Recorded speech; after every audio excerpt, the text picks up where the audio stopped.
भोपाल से नियुक्ति का इंतजार कर रहे बेरोजगार चयनित शिक्षकों की मांगों का आम आदमी पार्टी ने किया समर्थन। भोपाल में 17 दिनों से धरने पर बैठे हैं चयनित शिक्षक।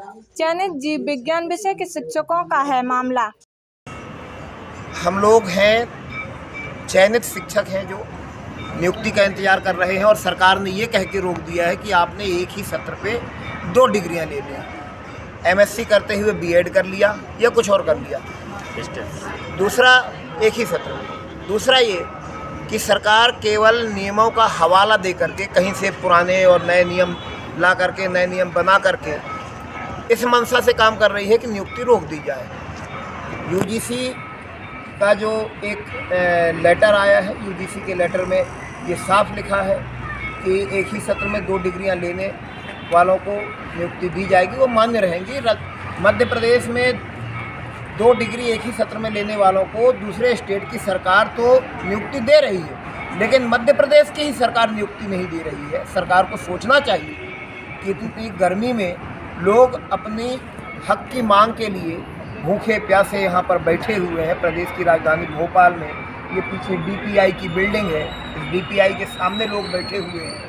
इस तरफ जो है डबल डिग्री एक ही सत्र वाले हैं, इस तरफ आरक्षण का हवाला दे करके लोगों को नियुक्ति से रोका गया है। मेरे दाहिनी साइड पे बायोलॉजी विषय के लोग नियुक्ति का इंतजार करते हुए बैठे हैं। छोटे बच्चों के साथ भी बैठे हुए हैं। सरकार जिस प्रकार का रवैया अपना रही है बड़ा शर्मनाक है।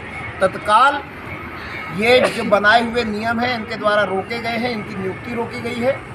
इनको ख़त्म करके सभी लोगों को ससम्मान नियुक्ति देने का ये काम सरकार करे, अन्यथा आम आदमी पार्टी इनके हक के लिए सड़कों पे भी उतरेगी, ज़रूरत पड़ेगी तो मुख्यमंत्री का घेराव भी करेंगे। और जैसा पंजाब की आम आदमी पार्टी की सरकार ने सरकार बनते ही फैसले लिए हैं, चाहे लोगों को कच्चे कर्मचारियों को पक्का करने का काम, चाहे 25,000 एक महीने के अंदर नई नौकरी देने का काम ऐलान कर दिया है। वो सारे काम लोग जानते भी हैं और युवा इंतजार में भी बैठे हैं कि अगर ये सरकार इसी प्रकार की हिटलरशाही करती रही तो इस सरकार को उखाड़ फेंक करके और ईमानदार सरकार लाने का काम भी करेंगे। चिल्लाती गर्मी में 18 दिन से यहाँ पर बैठे हुए हैं। सरकार से ये मांग कर रहे हैं कि चूँकि ये चयनित है, ये टॉपर है और इनको ज्वाइनिंग दी जाए। हमारे बगल में जो है सरकार ने उनकी ज्वाइनिंग इसलिए रोक दी है कि वो एक ही सत्र में 2 डिग्रियां ले चुके हैं। उसके बगल में ओबीसी के आरक्षण वाले लगातार सरकार से ज्वाइनिंग की मांग कर रहे हैं लोग, और ये वो लोग हैं जो अपनी क्लासों में और परीक्षा में ये टॉपर थे। ये बड़ा बुरा समय चल रहा है यहाँ के युवाओं के लिए कि उनको अपने हक के लिए और आंदोलन करना पड़े, भूखे बैठना पड़े, इस गर्मी में अपने आप को गलाने का काम ये लोग कर रहे हैं। सरकार को सोचना चाहिए।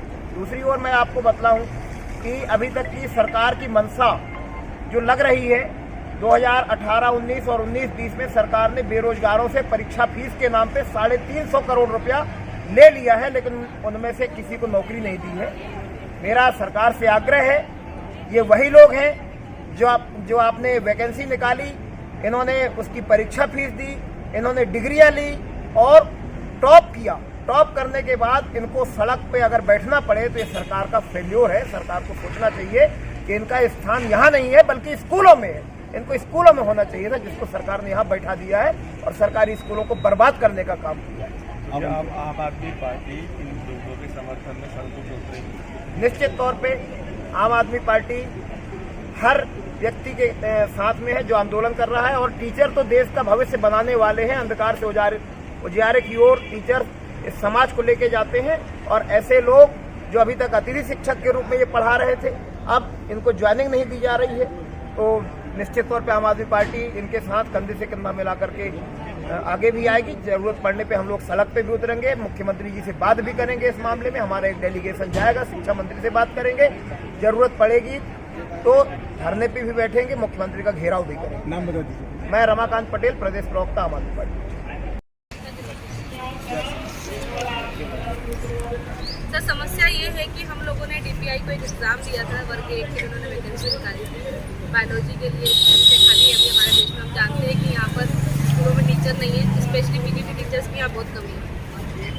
1600 कुछ सीटें निकली थी, उसमें से बहुत सारे लोगों ने एग्ज़ाम दी, 1200 लगभग लोग पास हुए हैं, और उसमें भी अब गवर्नमेंट किसी न किसी बहाने से रोक लगाती जा रही है। अब हमारा इशू ये है कि हम लोग बायो के जो एडवांस फॉर्म होते हैं या बायोलॉजी सह विषय, एक्चुअली हम कह रहे हैं लेकिन सह विषय नहीं है, ये अंतर्गत विषय है। ये बायो के अंदर आने वाले सब्जेक्ट्स है जिसका हम लोग माइक्रोबायोलॉजी, बायोटेक्नोलॉजी, बायोकेमिस्ट्री कहते हैं। इनको सिस्टर सब्जेक्ट ना कह के हम डॉटर सब्जेक्ट कहें तो ज़्यादा बेटर होगा। तो इन सब से हमने एमएससी किया है, और ये जो हमने एमएससी किया है ये एक तरह से एडवांस फॉर्म है बायो का, मतलब, और हम लोग टॉपर है इस एग्ज़ाम के। हमने इस एग्ज़ाम में मेरिट में आए हैं। इसका ये सबसे बड़ा प्रूफ है कि हम इस सब्जेक्ट को कितना समझते हैं, कितना जानते हैं, कितने अच्छी तरह हम उसको पढ़ा सकते हैं। लेकिन अब इन्होंने क्या किया, जब 80% प्रोसेस पूरी हो गई थी हमारी ज्वाइनिंग से रिलेटेड, तब आखिरी में जब वेरिफिकेशन का टाइम आया, जब 2 साल हम अपने इसके इंतज़ार में बर्बाद कर चुके थे, तब उन्होंने कहा कि आप रिजेक्टेड है बिकॉज आप प्लेन सब्जेक्ट से नहीं है, जूलॉजी और बॉटनी। लेकिन हमारा ये कहना है कि अगर आप जूलॉजी बॉटनी टीचर्स को आपने एंट्री दी थी, उनको ज्वाइनिंग मिल चुकी है, क्या जूलॉजी वाला बॉटनी पढ़ाने के लिए एलिजिबल है? क्योंकि हम सब जानते हैं कि 11th-12th में जूलॉजी बॉटनी दोनों चलते हैं। तो क्या जूलॉजी वाला बॉटनी के लिए एलिजिबल है या बॉटनी वाला जूलॉजी के लिए एलिजिबल है? और हम एलिजिबल क्यों नहीं? क्योंकि हम अतिथि के रूप में आपके सारे सरकारी स्कूलों में पढ़ा रहे हैं सालों से, हमारे पास एक्सपीरियंस सर्टिफिकेट भी है। इसीलिए हमने यहाँ पर, क्योंकि हमारी ज्वाइनिंग लेट होती जा रही है, हम लोगों ने यहाँ पर आंदोलन किया। आंदोलन का असर समझे या जो भी समझे, डीपीआई वालों ने हमारे लिए कमेटी का गठन किया। उस कमेटी की रिपोर्ट का हमको बताया गया था कि 7 दिन में हम आपको आंसर करेंगे। 7 दिन से ऊपर हो चुके हैं, हम लोग लगातार यहाँ पर उनके जवाब का इंतजार कर रहे हैं।